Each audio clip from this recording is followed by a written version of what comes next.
Alright, today I'm going to be doing a little live streaming. I'm going to be doing it in portrait mode just to piss everyone off. This video is obviously not to be looked at. It's more for the verbal content.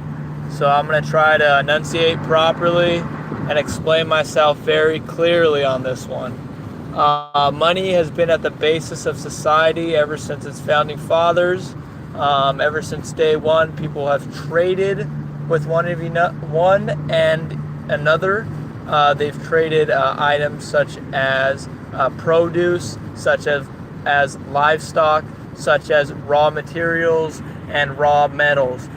This obviously has been in accordance with supply and demand, and with other such circumstances as in intrinsic value and other ideologies of value, such as paper currencies beginning alongside coins and many other statures of money. Anyways, I'm trying to use big words, and that's bullshit because I don't use big words in real life. So let's just get down to the details of this. Money, money, money, money, money. I cannot go to the store and buy food for my family if I don't have money. I cannot wear shoes. I cannot donate if I do not have the wealth or the health to put forth my effort to help others. So actually, money goes very deeply in our society today. Without money, like I said, I am not able to help others, because at that time, once I become poor, broke, homeless, and I could either choose two options. I can dedicate my life to a monastery or to helping others, which in some way I can be paid for that. Once again, paid for that. Paid is a big word, or earn is a big word. So getting more down into the details, the transition between various types of money, coins, paper money, whether it be the future or the past, which has been electricity, water, once again going back to these material goods. So I'm going to jump right into it, as we're currently in 2018, July 18. Wow, what a funny coincidence. It's a great day to be alive. That's the one thing that I've learned, is that you have to appreciate every day that you're alive. But for some reason, the past couple of years, I've been worrying about this big money collapse. So for all of you that are listening, I feel that this money situation is only going to continue to get worse, or it's going to continue to get but it's going to help society come together. So there's really two options. Obviously, the past couple of centuries, millenniums, the rich have continued to get richer, and the poor seem to be stuck in exile, or as they are being shunned from society, to be stuck in their place. Obviously, as I'm talking to you on a cellular device. It is a telephone, basically a computer in my hand. The future can only tell where this will lead us. So just jumping right into it. Whatever becomes the future of money is basically going to put whatever is the money now at zero. So I've tried to explain this to people in person, but now I'm going to actually make a record of it, so I can come back in the future and just be like, hey, I was decently thinking back then. I wasn't a complete dumbass. Sorry for the vulgar words if this is any family members that are watching the video, but I actually had something kicking when I was 22. You know what I mean? I was actually getting my brain going. So inflection points. We can all go back to a little 7th grade or 8th grade graphing.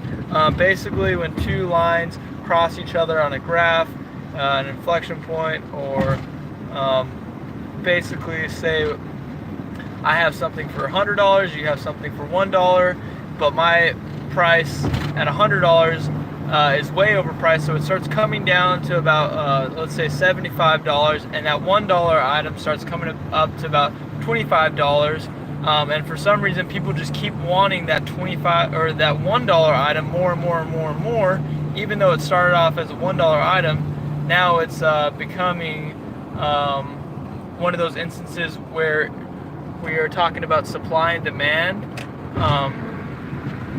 So even though I have my item set at $100, maybe people $75, your item goes up to item at $75 and buy 3 of the items worth $25. Before you know it, that item that's worth $25 is now $50, and my item that was $100 is now $50 as well.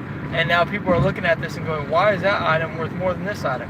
It's going to keep rising. The item that was at $1 is going to keep rising. Say now it's at $75. Well, my item that was at $100 is now going to drop down to $25. People are going to start scratching their heads. They're going to be very confused about this. But at the same time, that item that became $25, is it really, or that item that was once $1 and jumped up to now $100, what is it really worth? Just let that sink in for a little bit. It was at one time worth $1, but now it's worth $100, but it was worth $1 at one point. So what made it jump to $100? Anyways, now let's scratch all of this. $100 item with 2 different currencies, or say apples and bananas.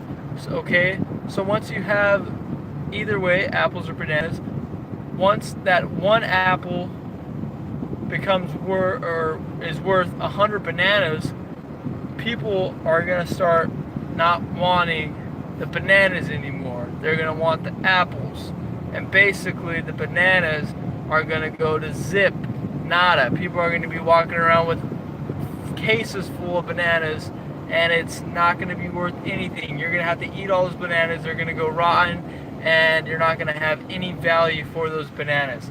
But at the same time, all these people that are eating these apples say there's only apples and bananas in this whole entire world. They're not gonna be able to trade for the bananas anymore. So what are the apples even worth? Bananas are worth 0. Because why would you even want a banana? If you can buy quadrillion bananas with one apple, what's the point of even trading an apple for a banana? It doesn't make sense. So let's jump right into it. It might not be Bitcoin, it might not be PayPal, it might not be Amazon Pay, Google Pay, Apple Pay. It might be something totally freaking different. But when this happens, because once again I'm talking to you on this electronic device which is taking electricity, which plays a big role in our life, we are going to just sit back and watch this inflection point happen. Once again, this thing that has been valued at nothing is going to skyrocket to be valued as something, and this thing that was valued as something is going to be valued at nothing. It is going to be wild, my peeps. Very wild. So hold on to your horses and grab your reins, because this one is a road and it's one for the books. So buy whatever's not valuable now, because one day I guarantee you it's most likely going to be valuable somewhere. I mean, I'm not saying go buy, but who knows? Maybe plastic spoons are crazy. Who knows? Maybe they ban plastic spoons and it becomes like a historical item, like, oh yeah, you remember 200 years ago there was these things called plastic spoons and people ate with them and they were so bad. Oh man, plastics. Go buy a box of plastic spoon. Who knows? Who knows? Wild. That was like my short little clip. I was just cruising, man. Look at me in the eyes. Cruising on that one. Those words were just cruising. So once again, just goes back to value of things. Just remember, man. Don't underestimate the value of nothing, because the value of nothing is sometimes extremely great. And appreciate what's in front of you, I guess. Or appreciate that one banana you have, or that one apple you have right now. Because that one apple you have right now, or wait. Yeah, appreciate that one apple you have right now. Maybe start getting rid of all those bananas that you have, because they're just gonna go down somehow. So, bada bing, bada boom, baby. That was very long. Maybe I'll make a short enough version that's more precise. I do like to ramble, but once again, this is YouTube, man. Deuces.